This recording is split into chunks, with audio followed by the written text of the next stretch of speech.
Let's continue our discussion with the basic sentence patterns. The fourth pattern that we're going to discuss is the STVIOO pattern. S for subject, TV for transitive verb, IO for indirect object, and O for the direct object. We already discussed regarding with the subject, transitive verb, and the direct object.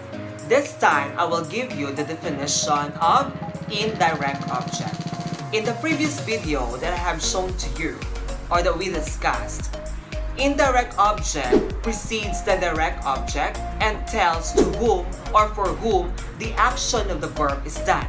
Another one is, it is receiving the action of the direct object.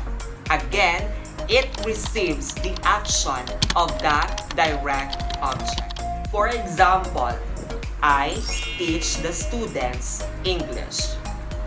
What is the subject? I. What is the transitive verb? Teach. What is the indirect object? Okay, students. And what is the direct object? English. Why? Because if you are going to ask a question, what I teach? English. Therefore, the English receives the action.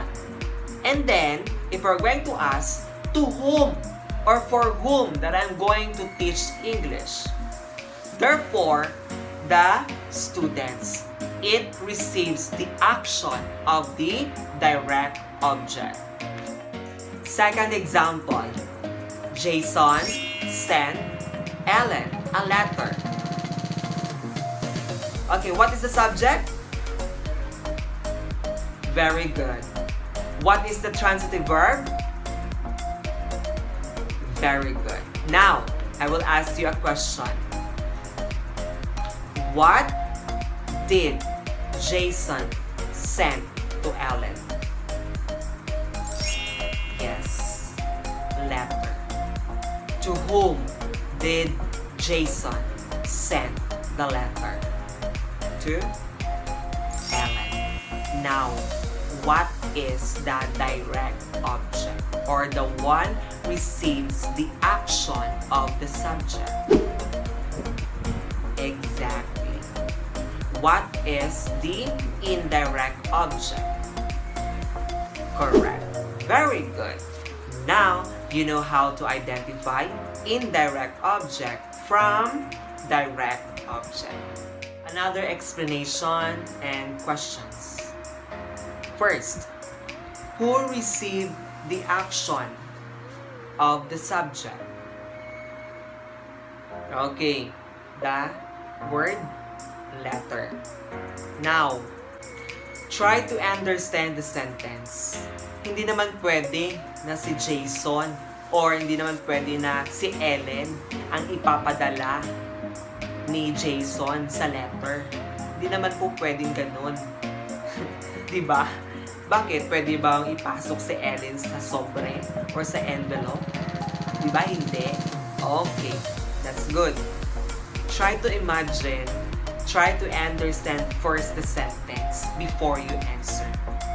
That is a piece of advice, no, from all of the teachers, especially in English.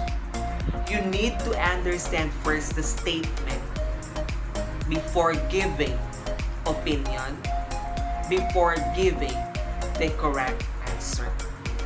Because understanding is very important, not just only in a relationship, but also in a subject. Okay? That is the fourth pattern. And then the last pattern that I'm going to discuss is all about the STVOOC pattern. S stands for subject, TV stands for transitive verb, O stands for direct object, and OC stands for object complement. We all know that direct object receives the action of the subject. OC is a noun, a pronoun, or adjective which follows the direct object. It renames the direct object or tells what the direct object has become.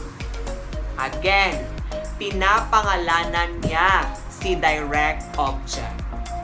Example, he called his mother beautiful. That is the example. What is the subject? He. What is the transitive verb? Called. What is the direct object? Mother. And now, the word beautiful is the object complement because it renames the object mother. Pinapangalanan niya si mother. No? He, tawag niya sa kanyang ina ay maganda. Beautiful or maganda is the object complement. Refers to the word mother. Sino ang tinatawag niya na maganda? Okay, mother, ang kanyang ina. The word beautiful is an example of an adjective. We all know that adjective is a word that describes a noun or a pronoun.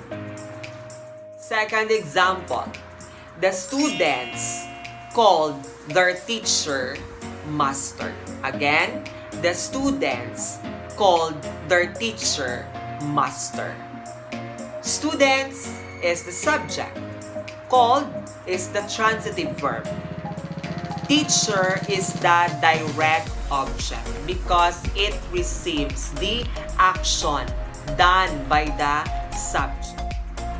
And the word master is the example of object complement because it renames, yes, very good, it renames the word teacher.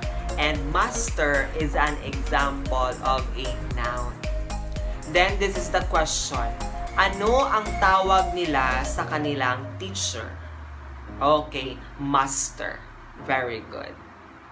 I hope you understand all the basic sentence patterns that I have discussed. Remember, the subject is always a noun, a pronoun, or a group of words acting as a noun. And the rest of the words in a sentence is what we call predicate. Predicate contains a verb that describes the subject or gives information to the subject. Thank you and benedicite.